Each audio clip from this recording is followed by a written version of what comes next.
రాథోడ్ దేని గురించి ఆలోచిస్తూ ఉంటాడు. ఇక అప్పుడు బాగి అక్కడికి వచ్చి ఏంటి రాథోడ్ దేని గురించి ఆలోచిస్తున్నావు అని చెప్పి అడుగుతూ ఉంటే నీ గురించి మిస్ అమ్మా అని చెప్పి అంటూ ఉంటాడు. దాంతో బాగి ఎంతగానో ఆనందపడిపోతూ రాథోడ్ అన్నయ్య అని ప్రేమగా పిలిచినందుకు నువ్వు నా గురించి ఆలోచిస్తున్నావా రాథోడ్, మా నాన్న కూడా నా గురించి ఇంతలా ఆలోచించి ఉన్నాడు అని చెప్పి అలా ఎమోషనల్ అవుతున్నట్టుగా అంటూ ఉంటే ఇకప్పుడు రాథోడ్ తన తలను కార్కేసి బాదుకుంటూ అబ్బా మిస్ అమ్మ, నువ్వు చిన్నప్పటి నుండి ఇలాగే తింగర్ దానిలాగా ఉండేదానవా, అసలు నేను దేని గురించి ఆలోచిస్తున్నానో చెప్పకుండా అంత తొందర ఏంటి నీకు అని చెప్పి రాథోడ్ అంటూ ఉంటాడు. దాంతో బాగి చెప్పు రాథోడ్ దేని గురించి నువ్వు మాట్లాడుతుంది అని అంటూ ఉంటే మరేం లేదు మిస్ అమ్మ, నువ్వు మీ పక్కింటి అక్కతో అప్పుడప్పుడు మాట్లాడుతూ ఉంటావు కదా, ఆ పక్కింటి ఆవిడేమో నీకు తప్ప ఎవరికి కనిపించదు, ఇందాక వచ్చిన స్వామీజీ ఏమో మా ఆరు మేడం ఆత్మ ఈ ఇంటి చుట్టే తిరుగుతుందని చెప్పారు, దాన్ని బట్టి చూస్తే ఒకవేళ నీకు కనిపించేది నీతో మాట్లాడేది మా ఆరు మేడం ఆత్మేమో అని నాకు అనుమానం కలుగుతుంది అని చెప్పి రాథోడ్ అంటూ ఉంటాడు. దాంతో బాకి ఏం మాట్లాడుతున్నావు రాథోడ్, ఎవరికి కనిపించని ఆత్మ నాకు మాత్రం ఎలా కనిపిస్తుంది, అసలు నువ్వు ఇలాంటివన్నీ పెట్టకు, నాకు అసలే ఆత్మలంటే చాలా భయం అని బాగి అంటూ ఉంటుంది. ఇక దాంతో రాథోడ్ అది కాదు మిస్ అమ్మ, ఒక్కసారి నువ్వే ఆలోచించు, పక్కింటి ఆవిడ ఎలా ఉంటుందని నేను అడిగినప్పుడు నువ్వు హైట్గా ఉంటుంది, తెల్లగా ఉంటుంది, ఎప్పుడు కూడా మొహం మీద చిరునవ్వు ఉంటుందని చెప్పావు, అవి ఖచ్చితంగా మా ఆరు మేడం పోలికలే, ఇప్పటి వరకు నువ్వు ఆవిడ గురించి చెప్పడం ఆవిడ పోలికలు చెప్పడం తప్ప ఇంట్లో వాళ్ళకి పరిచయం చేసిందే లేదో, అందుకే నువ్వు చెప్పేదాన్ని బట్టి నాకెందుకో ఆవిడ ఆరు మేడం అని అనుమానం కలుగుతుంది అని రాథోడ్ అంటూ ఉంటే అప్పుడు బాగి ఒక్కసారి కళ్ళు మూసుకొని తను ఆరుతో మాట్లాడిన విషయాలన్నీ కూడా గుర్తు చేసుకుంటుంది. ఆరుని తను ఫోటో తీసినప్పుడు ఫోటోలో తను కనిపించకపోవడం, గతంలో ఎన్నోసార్లు తను ఆరుని ఇంట్లోకి రమ్మని అడిగినప్పుడు తను రాకపోవడం, ఇక లారీ యాక్సిడెంట్ అయినప్పుడు ఆరు మీద నుండి లారీ వెళ్ళిపోవడం, ఇవన్నీ కూడా బాగా గుర్తు చేసుకుంటుంది.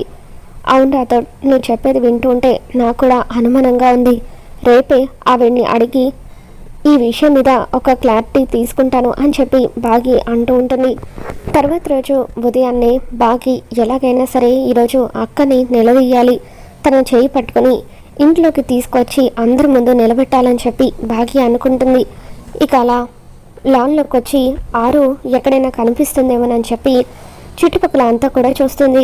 ఇక గుప్తా ఆరుతో బాలిక, ఈరోజు ఆ బాలిక నీ నుండి నిజాన్ని రాబట్టాలని నీ కోసమే వెతుకుతుంది, నువ్వు కనుక ఆ బాలికకు చిక్కితే నువ్వు ఆత్మ అన్న విషయం ఆ బాలికకు తెలిసిపోతుంది అని చెప్పి గుప్తా అంటూ ఉంటాడు. దాంతో ఆరు అయ్యయ్యో ఎట్టి పరిస్థితుల్లోనూ మిస్సమ్మ కంట పడకూడదు అని చెప్పి చెట్టు చాటున దాక్కుంటుంది. ఇక బాగి ఇదేంటి అక్క రోజు ఈ టైంకి ఇక్కడే కూర్చోవాలి కదా, మరి ఎక్కడ కనిపించడం లేదేంటి అని అలా చుట్టుపక్కల అంతా కూడా చూస్తూ ఉంటే ఆరు చెట్టు చాటున నిలబడి మిస్సమ్మ నా కోసమే చూస్తుంది, పిల్లల్ని నిన్నటి నుండి చూడలేదు, ఒకసారి పిల్లల్ని కళ్ళారా చూసుకోవాలని అనిపిస్తుంది, వెళ్తే మిస్సమ్మకు దొరికిపోతానేమోనని భయంగా ఉంది గుప్తా గారు అని చెప్పి ఆరు అలా చెట్టు చాటున నిలబడి ఉంటుంది. పదండి గుప్తా గారు, మిస్సమ్మ కంట పడకుండా మనం ఎక్కడికైనా వెళ్ళిపోదామని చెప్పి ఆరు గుప్తాతో కలిసి గేటు బయటకు వెళ్ళబోతూ ఉంటే ఆగండక్క అంటూ బాగి పరిగెత్తుకుంటూ ఆరు దగ్గరికి వస్తూ ఉంటుంది. ఏంటి మిస్సమ్మ అని చెప్పి ఆరు అంటూ ఉంటే ఏంటక్క నన్ను చూసి మీరు పారిపోతున్నారు అని చెప్పి బాగి అడుగుతూ ఉంటుంది.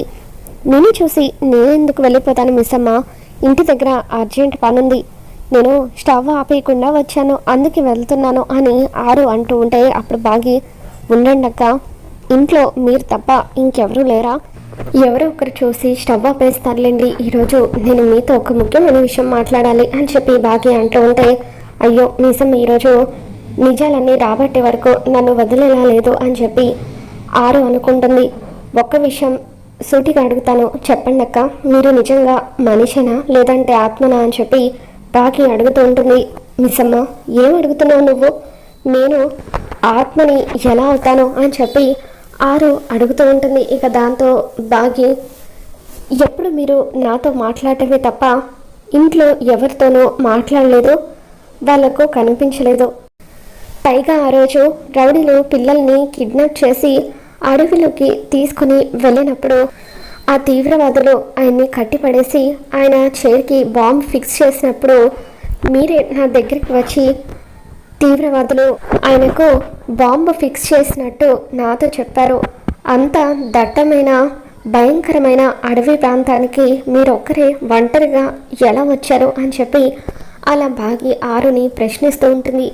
ఆ రోజు మీ పిల్లలతో పాటు మా పిల్లల్ని కూడా తీవ్రవాదులు కిడ్నాప్ చేశారు. అందుకే వాళ్ళని కాపాడుకోవడం కోసం నేను ఒంటరిగా వచ్చాను అని ఆరు బాగికి చెబుతూ ఉంటుంది. అది సరే అక్క, మరి ఆ రోజు మిమ్మల్ని ఫోటో తీసినప్పుడు మీరు ఫోటోలో ఎందుకు పడలేదు అని చెప్పి అడుగుతూ ఉంటే అప్పుడు ఆరు అది ఫోన్ ప్రాబ్లం మిస్ అమ్మా అని చెప్పి అంటూ ఉంటుంది. నువ్వే అనవసరంగా నన్ను అనుమానిస్తున్నావు. నేను ఆత్మనైతే ఆ రోజు నువ్వు వరలక్ష్మి వ్రతం చేసుకున్నప్పుడు నేను నీ దగ్గర వాయినం ఎలా తీసుకుంటాను, పూజలో వచ్చి ఎలా కూర్చుంటాను, నేను ఆత్మనైతే ఇవన్నీ చేయలేను కదా అని చెప్పి ఆరు బాగికి చెబుతూ ఉంటుంది. ఇక దాంతో బాగి అవును కదక్క, ఆ రోజు అందరి ముత్తైదులతో పాటు నేను కూడా మీకు వాయినం ఇచ్చాను, మీరు నాకు అక్షింతలు వేసి ఆశీర్వదించారు కూడా అని చెప్పి ఈ ఒక్క విషయం చెప్తున్నారు కాబట్టి నేను కన్విన్స్ అయ్యి వెళ్తున్నాను. సరే అక్క, ఇంట్లో చాలా పనులు ఉన్నాయంటూ బాగి అక్కడి నుండి వెళ్ళిపోతూ ఉంటుంది. ఇక తర్వాత గుప్తా ఆరుతో మొత్తానికి తప్పించుకున్నావు బాలిక, ఆ బాలికను మాయ చేసి ఈ రోజుకి నువ్వు తప్పించుకున్నావు. కానీ ఖచ్చితంగా ఆ బాలికకు నిజం తెలిసే సమయం వచ్చింది. అప్పటి వరకు నువ్వు ఇక్కడ ఉండడం మంచిది కాదు. ఇప్పటికే నీ కుటుంబానికి నీ ఉనికి తెలిసిపోయింది. అందుకే నా మాట విను. నీ కుటుంబంలో వాళ్ళు నీ అస్థికలు నదిలో కలిపితే ఆ తర్వాతైనా నువ్వు ఈ లోకంలో ఉండడం కష్టమవుతుంది. అందుకే మనస్ఫూర్తిగా నీ అంతటా నువ్వే మా లోకానికి వచ్చేసే బాలిక, అది నీకే మంచిది అని గుప్తా అంటూ ఉంటే, లేదు గుప్తా గారు, పౌర్ణమి రోజున ఆ మనోహరిని ఆట ఆడుకుంటానని చెప్పాను కదా, ఆ పని పూర్తి చేసేంత వరకు నేను మీతో పాటు రాలేను అని చెప్పి గుప్తాకి చెబుతూ ఉంటుంది. మరో పక్క బాగి ఇంట్లోకి వస్తూ ఉంటుంది. ఇక ఇంట్లోకి వచ్చేసరికి ఆరు అమర్ల పెళ్లి ఫోటోని అమర్ చూస్తూ ఉంటాడు. ఇక అలా పెళ్లి ఫోటోని చూసి బాధపడుతూ ఉంటాడు. ఎందుకారు నన్ను ఇంత తొందరగా విడిచి వెళ్ళిపోయావు? నువ్వు లేకపోవడంతో పిల్లలు నేను ఎంత నరకం అనుభవిస్తున్నామో తెలుసా అంటూ నువ్వు కూడా పాపం మా కష్టాలను చూస్తూ ఒంటరిగా ఎంతలా బాధపడుతున్నావో, నీకు ఏమైనా చెప్పుకోవాలనిపించినా చెప్పుకోవడానికి ఎవరు లేరు కదా అంటూ ఇక అలా అమర్ ఆరుని తలుచుకొని బాధపడుతూ ఉంటాడు. ఇక అప్పుడే భాగ్య అక్కడికి వచ్చి, ఏమండి మీరు బాధపడకండి, మీరు బాధపడితే మిమ్మల్ని చూసి ఆరు అక్క కూడా బాధపడుతుంది, ముందు ఆ ఫోటో ఇలా ఇవ్వండి, భోజనం చేద్దరు కానీ అంటూ బాగి అమర్ చేతిలో ఉన్న ఆ పెళ్లి ఫోటోని లాక్కుంటుంది. పదండి, పిల్లలు మీకోసం వెయిట్ చేస్తున్నారు అని చెప్పి అలా బాగి అమర్ని రమ్మని చెబుతూ ఉంటుంది. ఇక అమర్ అక్కడి నుండి వెళ్తూ ఉంటాడు. ఆ ఫోటోని కబోర్డ్లో పెట్టబోతూ ఉంటే ఇక సడన్గా ఆరు ఫోటోని ఎక్కడో చూసినట్టుగా బాగికి అనిపిస్తుంది. ఇక ఒక్కసారిగా ఆ పెళ్లి ఫోటోని చూడగానే బాగి షాక్ అవుతూ ఏమండి అంటూ గట్టిగా అరుస్తుంది. ఏమైంది మిస్ అమ్మ అని చెప్పి అమర్ అంటూ ఉంటాడు. ఈ ఫోటోలో ఉన్నది ఆరు అక్కన అని చెప్పి బాగి అడుగుతూ ఉంటే, అవును మిస్ అమ్మ, తనే నా ఆరు, ఇప్పటి వరకు నువ్వు ఆరుని చూడలేదా అని అమర్ అంటూ ఉంటాడు. ఇక దాంతో బాగికి ఒళ్ళంతా కూడా చెమటలు పడుతూ ఉంటాయి. ప్రతిరోజు కూడా నేను అక్కతో మాట్లాడుతున్నానండి, పక్కింటి ఆవిడ అని చెబుతూ ఉంటాను కదా, ఆవిడ ఈ అక్కే అని బాగి అంటూ ఉంటే, నువ్వు చెప్పేది నిజమా మిస్ అమ్మ, నా ఆరుతో నువ్వు మాట్లాడుతున్నావా అని చెప్పి అమర్ అంటూ ఉంటాడు. అవునండి, ప్రతిరోజు కూడా నేను అక్కతో మాట్లాడుతున్నాను. అప్పటికి రాత్రి చెప్తూనే ఉన్నాడు, నువ్వు మాట్లాడేది మా ఆరు మేడంతో మిస్ అమ్మ అని. కానీ నేనే రాత్రి మాటలు కొట్టిపడేశాను. కానీ ఇప్పుడు ఆరు అక్క ఫోటోని ఇలా చూస్తూ ఉంటే నా కళ్ళని నేనే నమ్మలేకపోతున్నాను.